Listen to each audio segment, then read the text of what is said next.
I think maybe even Dirty Jersey Rat. Dirty Jersey. Yay! I love that song. Rumble sucks. You need it. Tab, have you been paying any attention to Whitney Cummings? I have not. She has been having these weird meltdowns. She performed at Riyadh Comedy Festival, got a lot of pushback from that. A lot of her fans. Now, Carl's saying this is the video that was reported by Whitney, the one we're watching right now. Was going through some of the things. Who was that this Whitney's guy been up in the to, left? especially on social media? Up on the right now. Carl gets these like losers to come on his show. What is this guy's name? We might have to do a deep dive. I like to do a deep dive into Carl's losers. Am I able to blow that up lately? But this is interesting. Can't comment. Old. And by no means am I defending Whitney Cummings. I just want to make that clear. Like, I'm not white knighting Whitney Cummings. I think I'm Team Ashley when it comes to the Cummings sisters. I had a relationship with Whitney, almost 20 years ago, 15, 20 years ago. So we don't have a relationship. And she's obviously losing her mind. She's slowly trying to hang on any kind of relevance she can. Like, this is the problem with these Hollywood types. They get some success and they can't let go. I remember they had to yank Dane Cook out of arenas. Like, Dane did not want to leave the arenas because of ego. But like, Dane, it's over. You had your run. You did the arenas. It's over. Go to theaters. Go to clubs. There's nothing wrong with it. Whitney's kind of the same way. She's like, I want to be famous. I need to be famous. And she won't let it go. And she'll do anything. It's like you're pulling Whitney away from fame in Hollywood, but it's like, this is what it is. You had a good run. Accept it. It's all right. It's okay to go away. You made your money, but they're addicted to it. And I don't know. I'm just saying that I digress. That's a good way to get out of anything. I digress. Ugly, busted, Botox, annoying. Okay, so I was like, So if you want to be a woman on the internet, okay, I have to stop it right there. What a fucking asshole. She takes zero responsibility for the fact that people are hating on her. Yeah. It just happens to all women on the internet. If you want to be a woman on the internet, here are the things you have to do. Yeah. It has nothing to do with that. There's a lot of women that people love. There's a lot of women on the internet. If you want to be a woman on the internet, oh, I want to know who that guy is. Tad, what's his name? Because Carl, he finds these losers and he tries to make them into something. And every time we go to these losers' YouTube page or their Twitter, they have like no followers, no subscribers, but yet they'll sit on Carl's show criticizing successful people. Carl could do WATP on his guest, but he just does not. He refuses to point out the obvious, kind of like he refuses to point out the obvious that Chrissy Mayer bought all her subscribers. He won't touch it. He'll go after Whitney's subscribers. He'll go after Whitney's views, but he won't touch Chrissy Mayer's. It's like pick and choose. A lot of hypocrisy going on over at the WATP show. I want to know more about this Tab Bert. Tab Bert. I guess he does a podcast that says, here's what I don't get podcast. Here's what I don't get podcast. Let's take a look, if you will. Why aren't we because he was talking shit about me, this Tab Bert. I lost the clip. You're going to have to take my word for it. Man, this is like Jake Hudson has better numbers than this. 313 subscribers and 204 videos. This was his main podcast, this Tab Bert. 48 views from 2 days ago. 55 views from a year ago. This is the guy who's on WATP saying I suck. Interesting. And he does a call-in stream. Tab Bert. Bad Bunny, a Puerto Rican guy who doesn't speak English. I don't know. He won a Grammy for being not white.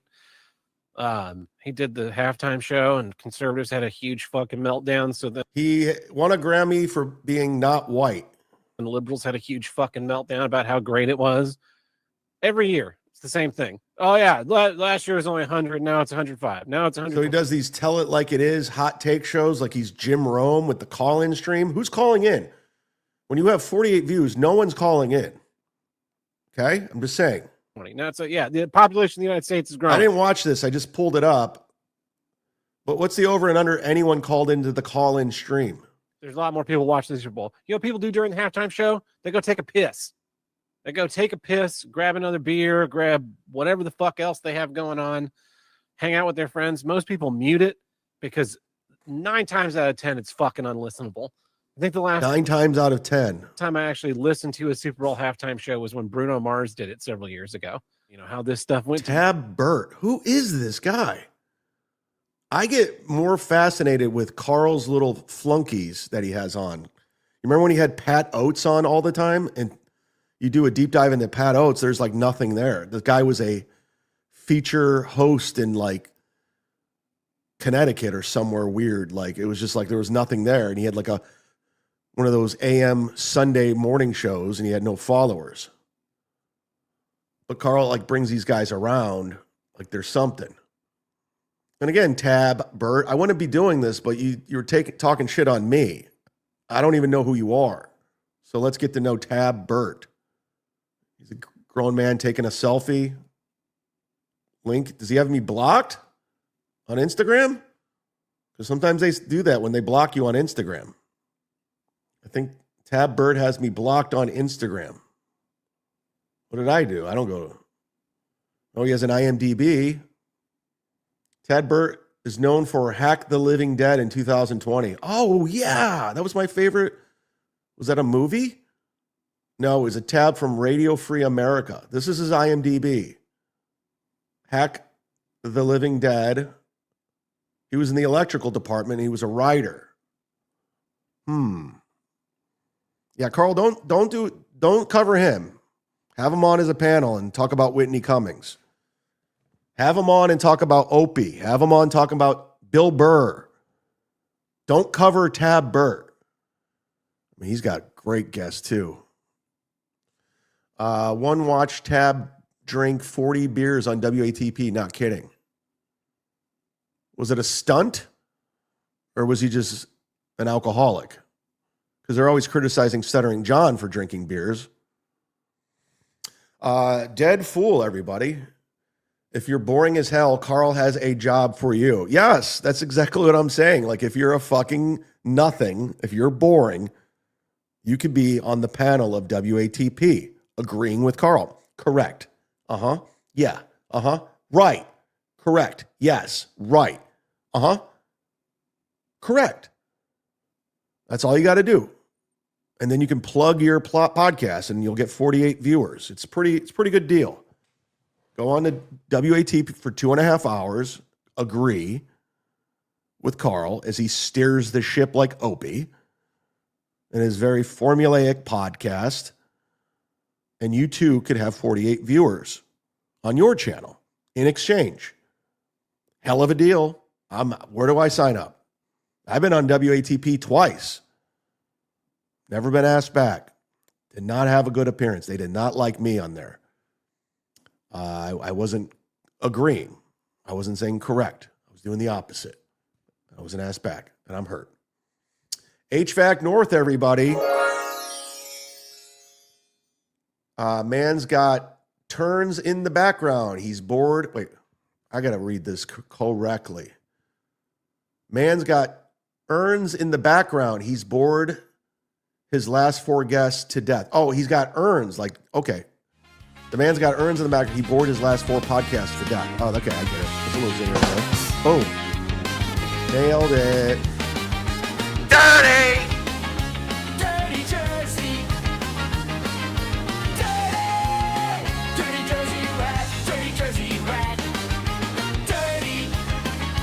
Dirty Jersey. You broke my heart, Dirty Jersey. You broke my heart. Mainly by including Granny. That's my main issue. You know what? You weren't. I know that your ass was not going to bring this up.